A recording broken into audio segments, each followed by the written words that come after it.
Hey, love. The message that I want to share with you today is a message of hope.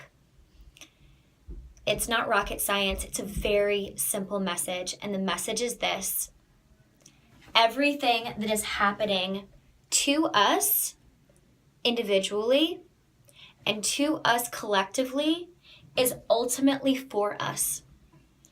And there's something called painful perfection.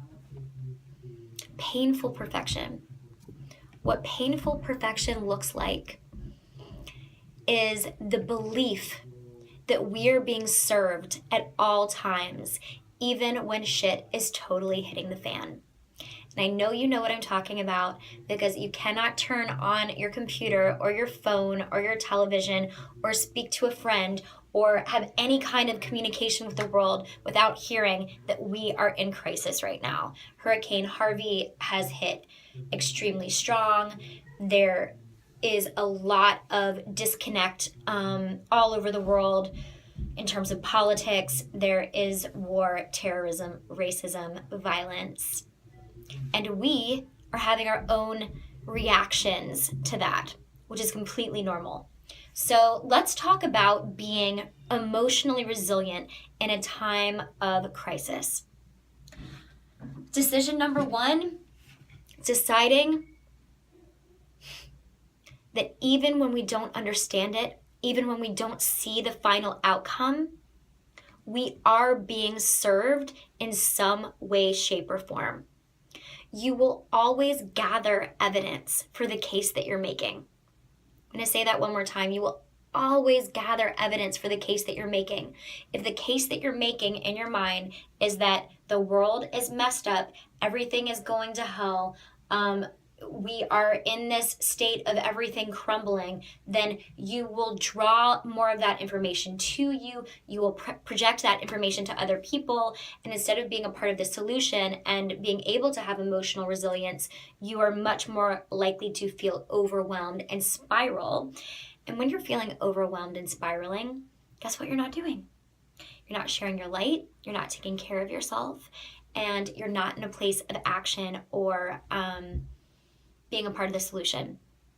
So emotional resilience requires you being well rested, well hydrated, you reaching for frequent positive emotions wherever you can.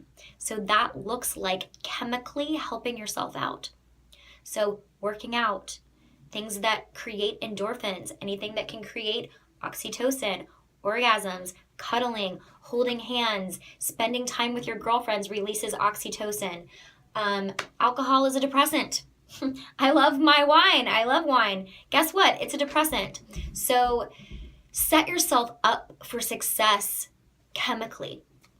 Also, make self-care a priority because the world needs you showing up regenerated.